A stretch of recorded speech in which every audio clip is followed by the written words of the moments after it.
I'm Megan and welcome to my kitchen. Today's video is a collab with Tamara over at SouthernWife EverydayLife. I'm sure you're already familiar with Tamara, but if not, I know you'll love her. She's a wife and a mama and is really down to earth. She does really yummy what's for dinner videos, what's for lunch videos, day in the lives, and more. I'll link Tamara's channel in the description box below.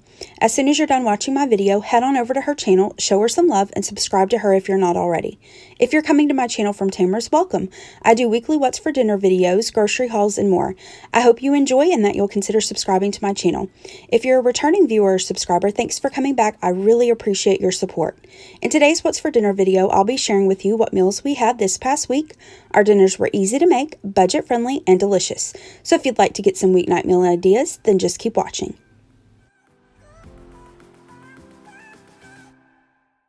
For dinner this first night, we went to Red Lobster for a date night. We started out with their Cheddar Bay biscuits, which are delicious. And then I had a coupon for their free shrimp stuffed crab rangoons. So we gave that a try and they were good. And then for my entree, I always get the same thing. I've got the same thing at Red Lobster for probably 15 years. I never get anything different. I get their coconut shrimp, shrimp scampi, and extra sauce. And then for my sides, I got a salad and some mashed potatoes tonight. I have a video where I made Copycat Red Lobster coconut shrimp as well as the dipping sauce and their Cheddar Bay biscuits. I'll link that video in the description box below. But this dinner was really delicious. For dinner the next night, I made my creamy Italian chicken. We like to serve this over rice, but I know a lot of people like to serve this over pasta. We're going to give that a try next time. I have a separate video where I share how I make this. I'll link it in the description box below. It's super, super yummy, and it's so quick and easy and really budget friendly, so I recommend you give this a try. For dinner the next night, I made spaghetti. Now, spaghetti is one of those things that we really have to be in the mood for it, but I've been craving it, and this really hit the spot. To get started, I have some spaghetti noodles cooking in salted water. I'm just going to cook these according to the package instructions, drain the noodles, and set those aside. You can make your own homemade spaghetti sauce, but I just like to doctor up the jarred stuff.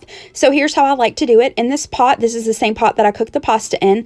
I've browned up some ground beef that I seasoned with salt and pepper. I also like to use ground turkey. Once that's nice and brown, I'm going to add in a jar of whatever pasta sauce I have on hand. Today I'm using this tomato garlic basil from Great Value. I'm going to add in some minced garlic, onion powder, Italian seasoning, salt, pepper, and then whenever I do spaghetti sauce, I like to add just a little pinch of sugar. Now, this is totally optional, but I just think it cuts the acidity a little bit. But if you don't want to add it, just feel free not to add it. You can use whatever spices or seasonings you like and adjust the seasonings to your taste. So I'm going to stir that together and then turn it all the way down on low and just allow that to simmer for about 10 to 15 minutes. I mean, the longer it simmers, the better it will be. And then that's it. The sauce is done. Now, you can serve the sauce and noodles separately. We like ours together, though, so I'm going to add in the noodles, stir that around until the sauce is well coated, and then that's it. Dinner will be ready.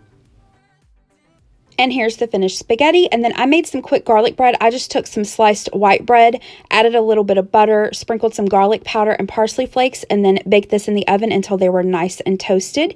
And then I also made some quick homemade ranch. This is so easy. It's basically just mayonnaise, some milk, and then dry ranch dressing mix. And here are the finished plates. So we have the spaghetti. I added a little bit of grated Parmesan cheese on top. And then I made some side salads with some of that homemade ranch. And we have the garlic bread. And this was really, really good. And we had leftovers for lunch the next day, and they were even better. Tonight for dinner, I'm making Sloppy Joes. Now, there's nothing wrong with using canned Sloppy Joe sauce. I personally don't prefer it. I prefer homemade, and it's so easy, and you really probably have everything you need on hand. To get started, I'm going to brown up my meat. Today, I'm using some ground beef. I found this on Markdown at Kroger. It was formed into patties, but I mean, it's still ground beef, so I just broke it up. I'm going to season that with some salt and pepper, and then use my meat chopper to break that apart, and I'm just going to cook this until it's nice and brown. If there is extra fat in that, you'll want to drain that off. Now, I also make Sloppy Joes with ground turkey a lot. That's really good. I happen to have some red onion and red bell pepper left over, and I wanted to use it up, so I finely diced those. I'm going to add that to the ground beef and cook that until the vegetables are nice and tender. Next, I'm going to add in some minced garlic, ketchup, brown sugar, and I'll include the recipe that I use in the description box below, but feel free to adjust all of these ingredients to your taste. If you don't like things quite as sweet, add less sugar. If you like things a little more sweet, you can add more. This is completely versatile. Next, I'm going to add a little bit of water, some Worcestershire sauce, yellow mustard, then onion powder, garlic powder, salt and pepper. Off camera, I added in about a tablespoon of barbecue sauce, and then that's it. I'm going to stir everything until it's well combined, turn the stove down as low as it'll go, and simmer this for about 30 minutes, and then it'll be done. When I make sloppy joes, I like to toast up our buns. So here are the hamburger buns that I'm using tonight. I'm just going to place these into the oven until they're nice and toasty. I wanted to make sure to share these with you all because I know several of my subscribers cook for 2 or 1 just like I do. And I haven't seen these before. I found these at Kroger. They had half loaves of hamburger buns and hot dog buns, and I just hadn't seen those before. I know Lewis makes the half loaves of bread, but it was really cool to see the half loaves of hamburger buns and hot dog buns too. That way, you know, if you're cooking for yourself or a very small family, it's nice not to have so many buns, you know, that get old and stale before you have a chance to use them.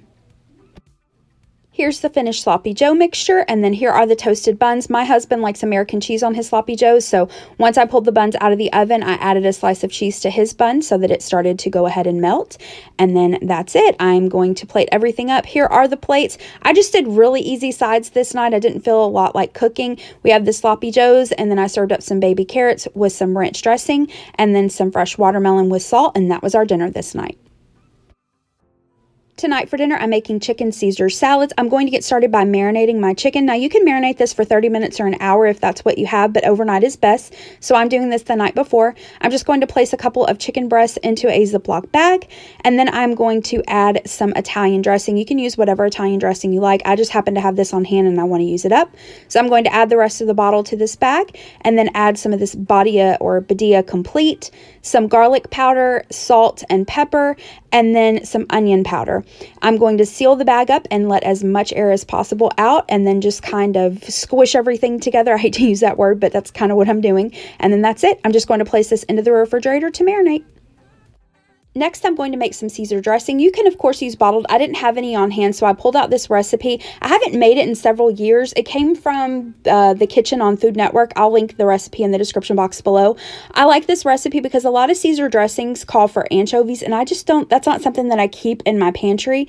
But this recipe uses Worcestershire sauce, which if you look at the ingredients on Worcestershire sauce, which I'll show you in just a minute, it does have anchovies as an ingredient. So in this bowl, I'm adding in some mayonnaise, the Worcestershire sauce, some fresh lemon juice, Dijon mustard, red wine vinegar, some garlic that has been minced, and then I'm going to whisk that until it's well combined. And a quick note about this recipe, I really feel like it needs a little bit of time in the refrigerator for everything to kind of come together. So I like to make this an hour or 2 in advance. You could even do this overnight.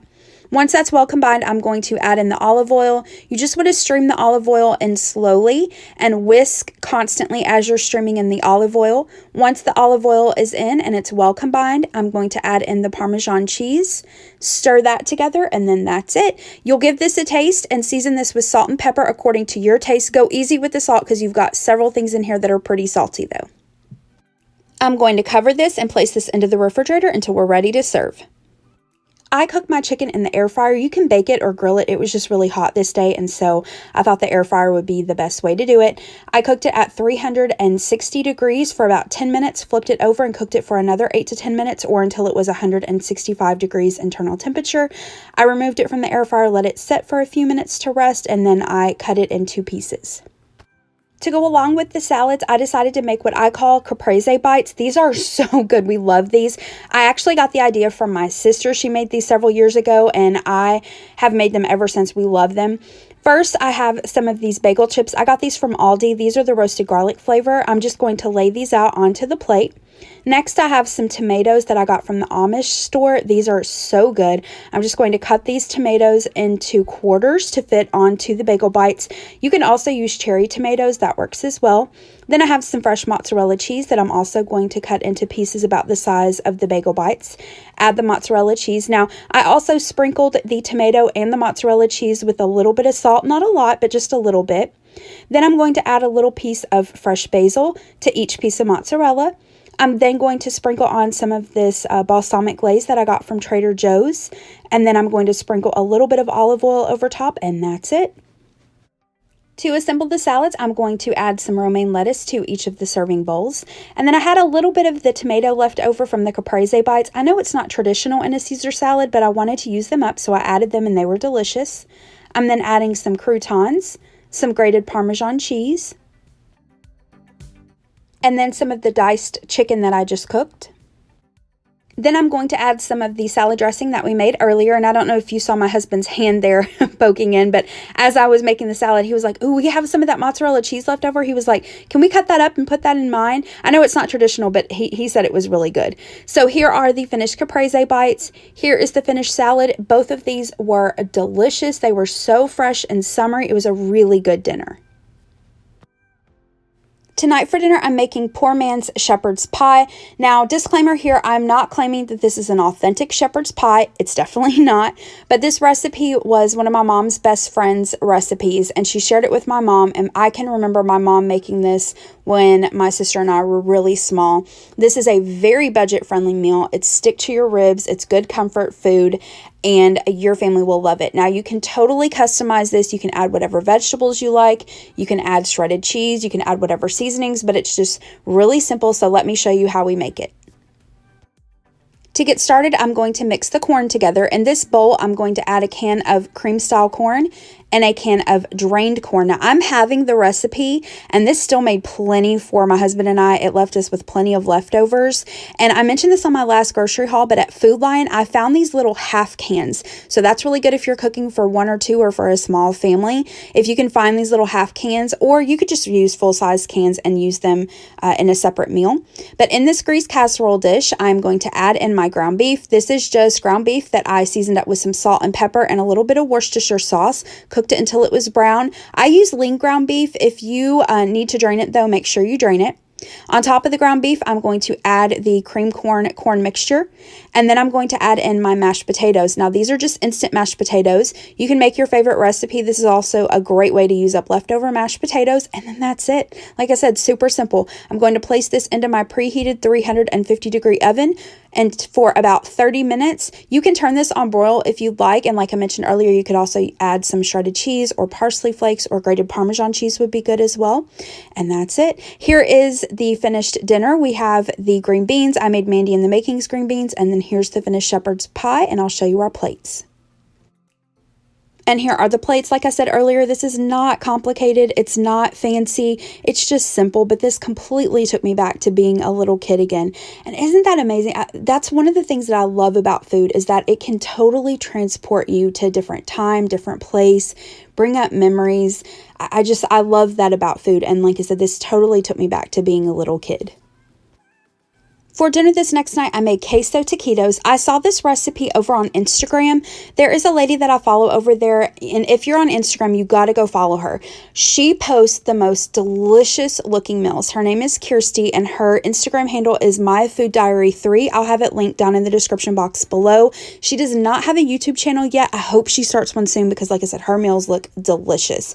So in this slow cooker, I'm going to add in a couple chicken breasts, and then I'm adding Cajun seasoning, some Badia Complete, Cavender's, garlic powder, and onion powder. Now, I did not add any salt, one, because Kirsty didn't either, but two, the Cajun seasoning, the Cavender's, and the Badia all have salt in them. So I'm going to add those seasonings. I just flipped the chicken over and got some of the seasonings on both sides. And then Kirsty didn't do this, but I added in just maybe a couple tablespoons of water just to make sure that the chicken didn't get dried out. I'm going to place a lid on this and cook this on low for about 3 to 4 hours, or until the chicken is 165 degrees internal temperature. Once the chicken's done, I'm going to shred it. I'm using my hand chopper here. I eventually moved this to my stand mixer and used the paddle attachment to get it shredded. It was just taking forever with the meat chopper. Once it's nice and shredded, I added it back to the crock pot. I'm going to add in a little bit of cream cheese. I added in about maybe 2 ounces. Then I'm going to add in some salsa verde. I added maybe a 1/4 cup or so, but all of this can totally be to taste, and it also will depend on how many chicken breasts you use. Then I'm going to add some queso dip. You can use your favorite. I'm just using this from Trader Joe's. I'm going to place a lid back on this, and I cooked it on low for about 30 minutes or until everything was nice and melted and combined well. Now to make the taquitos, I have these little fajita-sized tortillas. I'm going to place them into a paper towel that I have dampened. I'm going to place the paper towel and tortillas in the microwave for about 20 seconds until they're nice and soft. Then I'm going to place them on a paper plate, or you can use your counter or cutting board. I'm going to add some of the chicken mixture. This first taquito was a little chunky. I added a little too much filling, but you can add as much or as little filling as what you'd like. I'm going to add in some shredded mozzarella cheese and then just roll that up. I'm going to air fry these just because I hate deep frying things unless I absolutely have to. And plus, it's healthier being in the air fryer. You can deep fry them, of course, or you could bake them in the oven. Once I've got them all finished, I'm going to place them into my air fryer basket, spray them with some cooking spray. I cooked these on 400 degrees for 8 minutes, flipped them over, sprayed them again with cooking spray, and cooked them for another 6 to 8 minutes or until they were nice and golden brown. To go along with the taquitos, I'm making some paprika corn. This is Paisley's recipe. I will link her channel in the description box below. Definitely go check it out if you're not already subscribed to her. She is amazing. I love, love, love her channel. She is so sweet. She's down to earth. Just go check her out. You will love her. So what I've got in this bowl here is I have some melted butter. I'm going to add in some paprika, garlic powder, salt, and pepper, and stir that until it's well combined. Then I just have some frozen corn on the cob. I'm going to cook this according to the package instructions, and then I'll add the butter to the corn once it's done. To go along with our taquitos, I just set out some salsa, sour cream, some of this Gordo's cheese dip, and guacamole that we can dip our taquitos in. And here are the taquitos finished out of the air fryer. Next, I'll show you our plates. So here we have the taquitos and some of the corn, and then for my husband to dip, he mixed some sour cream and salsa together, and I thought that was guacamole, but it wasn't. It was just mashed up avocado. I should have added some lime juice and some salt to it because it was really bland, the avocado anyway. But we ended up heating up some of that Gordo's cheese dip and dipping the taquitos in that, and that was delicious. It was so good. I had leftover filling, so I placed that in the freezer. I'm going to make some quesadillas with it. Those will be super delicious. That's it for this week's video. Thank you so much for watching. If you liked this video, please hit the thumbs up button below and subscribe to my channel. I hope you have a great rest of the day. Bye-bye.